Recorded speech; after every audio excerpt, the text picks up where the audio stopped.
Well, hello and welcome. You find yourself checking out the Steiner Military 1-5 by 24. This scope features the Rapid Dot 223, which is illuminated, and you can clearly see where they got the inspiration for the P3TR reticle as seen in the P4XI 1-4 that I've reviewed. This is a second focal plane scope, which means that as we increase the magnification like we just did, the reticle will not change size. I'm a big fan of this reticle. It is as super clean and simple as you can get, and doesn't draw your eye anywhere except for where you really need to pay attention to. The center, the drops, or everything around you. You can tell against the white background that there is a little bit of discoloration through the glass, but I've seen that on 99% of the optics that I've reviewed this way. Illumination here on full does seem to be pretty bright, and it does this really cool thing that whether it was intentional or not, I don't really know. All I know is that I really like it, and it's proved to be very good in use. The center dot is very bright, and it actually bleeds out into the drops. I haven't really seen this on many optics, or at least none this way, because the center dot is definitely the brightest section of it, and then the drops are just lightly lit, so this way you're not getting too drawn to it. I'll zoom in now so to give you a better representation of what I'm trying to talk about. It's beautifully managed. Whether it was intentional or not, I don't know, but I think it's fantastic. The center dot is clearly much brighter than the drops, and it forces your eye to stay on the center dot as opposed to the drops, unless you need to use the drops or at least see them in darker environments.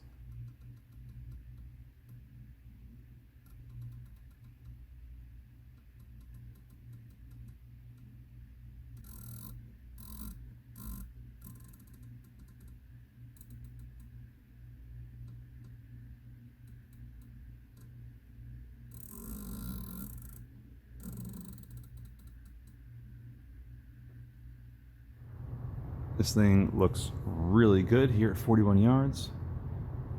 Maximum illumination is nice and bright. Cycle through that really quick. Past 4, it's basically not even existent. Let's give this a whirl. 1, 2, 3, 4, 5, 6, 7, 8, 9, 10. 1, 2, 3, 4, 5, 6, 7, 8, 9, 10. 1, 2, 3, 4, 5, 6, 7, 8, 9, 10. 1, 2, 3, 4, 5, 6, 7, 8, 9, 10. 1, 2, 3, 4, 5, 6, 7, 8, 9, 10. 1, 2, 3, 4, 5, 6, 7, 8, 9, 10. 1, 2, 3, 4, 5, 6, 7, 8, 9, 10. 1, 2, 3, 4, 5, 6, 7, 8, 9, 10. So, despite the fact we're only at a 5x scope, it tracks perfectly, it looks like, to 4 mils of elevation and windage. So let's reset the windage and go from there.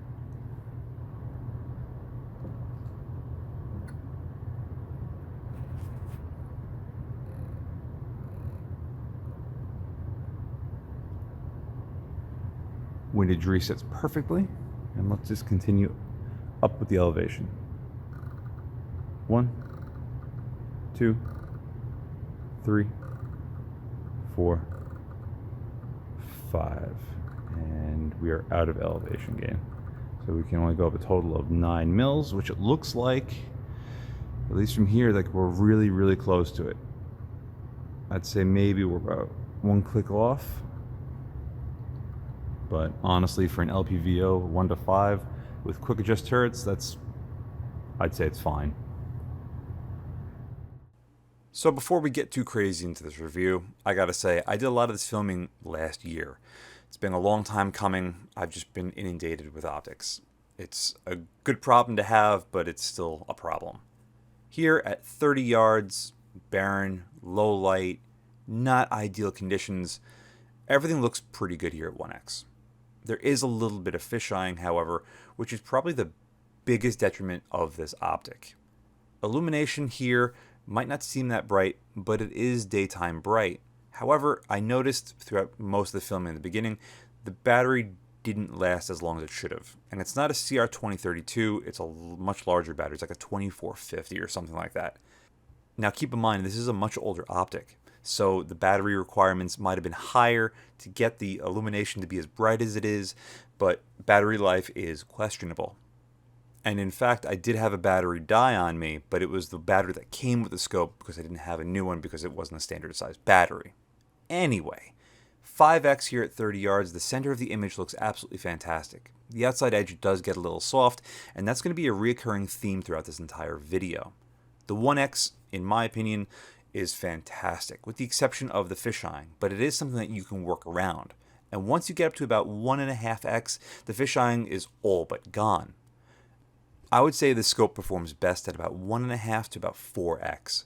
Above 4x, it does get a little bit soft in the edges like you see here, but in person, I don't think it's as bad as the camera really picks it up. This was also filmed with my old camera, so everything isn't as good as it could have been. Now, you might be saying, well, why didn't you film more with it? I just haven't had the time. Anyway, at about 400 yards, the center of the image still looks absolutely fantastic, with the edges still remaining soft. That's going to be it no matter what. Looking all the way back at the power towers at about 800 yards, you again see the exact same performance. This optic is consistent, if nothing else. Anyway, let's bump it back to about 1,000 yards to see what this 5x scope will look like. Again, we see the exact same thing that we've seen already. A nice, sharp, crisp center, and a bit of a soft edge. That's just, again, consistency. We're going to add 9 mils of elevation just to see if there's any sort of difference that it'll make. And to my eye, there's nothing. Nothing whatsoever. Because this was filmed last year, we have plenty of snow to look at and very, very cold weather, I could assure you that. Anyway, it's nighttime, it's snowing, all the ambient light that we have is from the street lights because of how much snow is going on. And despite the fact that I have my camera settings bumped up to have this be visible, it still looks like a pretty damn usable image. So using this thing at night allows for a lot of light to come through. Despite the fact it's still only a 30mm tube, it's quite impressive. But that's also aided in the fact that this is only a 1:5, not something more extreme like a 1:6, a 1:8, or a 1:10. My home away from home is the 50-yard line at my local range. I go here probably way too much. It costs me a lot of money every year, but it's my happy place, as my wife would say. I go there, I BS with all my friends, and I just take in the sights and sounds. Speaking of sights, the 1x on this thing is superb. Again, with the exception of that center that bulbs out a little bit as a fisheye. Usually the berm in the back will be shifted up or down depending on different scopes, but on here it remains exactly where it's supposed to be. It's almost a perfect 1x. Bumping the magnification all the way up to maximum, you're going to see again the center is going to remain nice and sharp, but the edge does get a little soft. It's far from the best performance going from minimum to maximum magnification. There are optics that cost a fraction of what this thing costs brand new today that perform as good, if not better, between its minimum to maximum magnification. We do have to keep in mind that this is an older scope, probably about 10 years or so, and a lot's changed in 10 years. Design processes have gotten better, manufacturing has gotten better, more manufacturers have gotten into it. So just like anything else, the more you do something, the longer you do it for, the better you're going to get at it. And manufacturers today, you can buy a $200, $300 LPVO that, again, will perform basically as good as this thing can. The Eyebox is where this thing really shines. Here at 1x, you can easily see the fisheye that I've been talking about, but when you get really close, really far away, off to the sides, you can still look through this thing at ridiculous angles. The illumination is also visible off into the side, which is, for me, important. And you might be asking why it's blinking. I'll touch on that soon. But 1x is excellent, with the exception of the fisheye, of course. 2.5x still offers a fair amount of eye relief. You can get crazy with it if you really needed to, which I've had in some cases, and it's worked out very, very well. Again, you can get very close to it, very far away from it, and off to either side. It's not the best performance, but again, it's still very usable.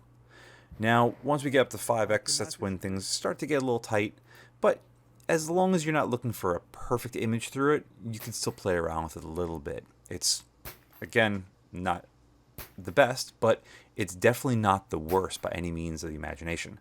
And again, you can still see the illumination is visible off into the shadows, which is great for using this as a red dot. As for why the illumination was blinking, that's because it was, well, of course, a slightly dying battery, like I mentioned earlier, but it was below zero this day that I decided to film. Go figure. I think with the wind chill, it was like -5 degrees, and boy, oh boy, did you feel it. My fingers and feet were frozen after a couple hours out there, and I was wearing triple layers and Gore-Tex and heated everything. It was torturous. But anyway, the 100-yard line with a little bit of fading light. Here, we zoom in all the way into our maximum of 5x, and again, we see the exact same thing we've seen since the beginning. A nice, sharp center with a bit of a soft edge. I really regret not filming more of the in-between magnifications when I review scopes, and that's something that in my newer filming I take light of. I at least slow it down when going from either one extreme magnification to the other, so this way you can get a sense of just how well it will look. As far as looks here, despite the fact we're in low light, you can easily distinguish between the rings from the center X all the way out to the 7 ring. The resolution and sharpness of the center is superb. There's no other way of describing it. And that's probably partly due to the fact this scope is made in Germany, and you feel it when you operate this thing. The controls are some of the nicest I've ever felt on any scope, and it really makes me feel awesome whenever I get behind it, which is why I put it on a rifle that I use all the time, because I want to take advantage of that. Anyway, you can see at 320 yards, we've got the steel plates up there, and the drops are easy enough to hold up on top of it. So we have about an 8x10 steel plate on the right and a 4-inch plate to the far left, which I'm going to zoom in more now. Boom, so you could see a little bit easier, despite the fact we got a lot of pixelation because this is all digital zoom. I apologize. But the drops on smaller steel plates at 320 yards are very usable. So if you were attempting a shot at a larger object, it would be a non-issue whatsoever. But see, where the hell is the laundry room clearing or the garage clearing or anything else? And why haven't we gotten beautiful, bright, sunny conditions with anything? Well, here you go. This was a couple of months after I filmed the first segment. I got my new camera, and I decided to pull this out of the mount and use it a little bit more. So here you guys go. I'm also going to let you enjoy the ambiance of this and the next couple of segments, so this way you can really just take it in and enjoy it.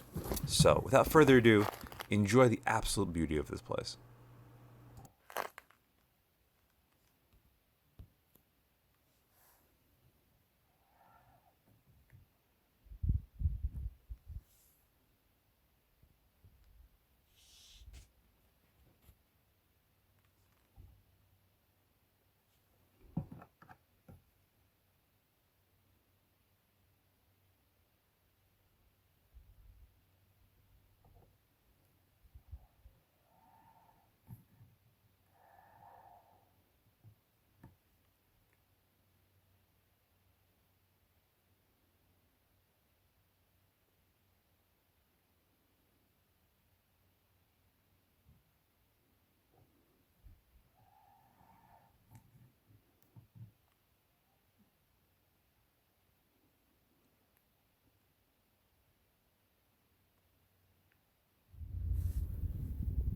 One, 2, 3, 4, 5, 6, 7, 8, 9, 10, 11. Maximum brightness.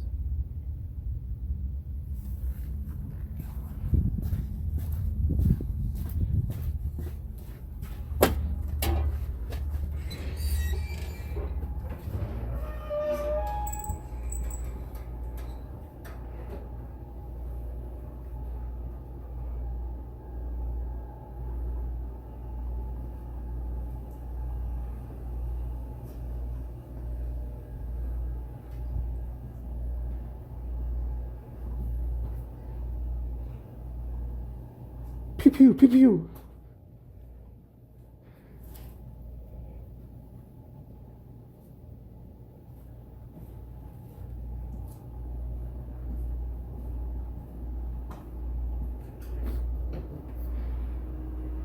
Pew pew pew pew.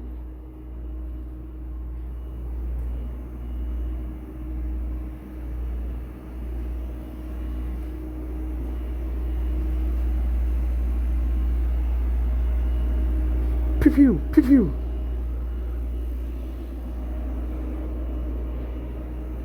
Clear.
So there you have it.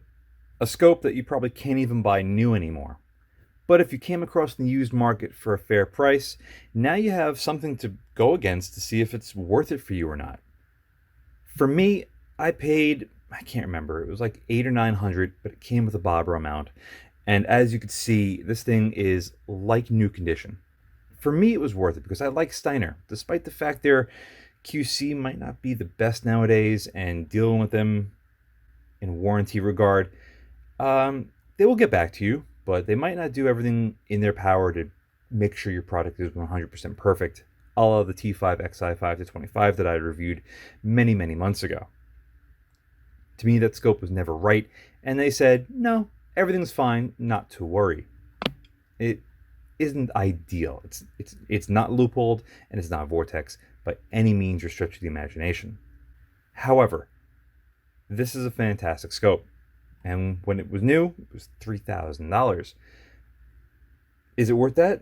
No, nowhere near that. You could spend $1,000 and get something that's going to compare with this, and have 3 of them. it's from a different time. But again, I'm not going to sell this thing. I paid a decent price for it. I feel it's worth it, and it's more than just the optical clarity. It's the sum of its parts. Some things are a little lacking, yeah, sure, but as a whole, it gives me so much excitement and joy to use. And ultimately, that's what it comes down to. Does it give you excitement? Does it make you feel happy every time you use it? Does it make you feel like you spent your money wisely doing so? In this regard, it does. And for me, that's why it's worth it. For you, I'm not expecting you to agree with me in any way, shape, or form. Just know that if you do come across one of these and you do buy it for under $800, $700, you're getting a pretty awesome scope.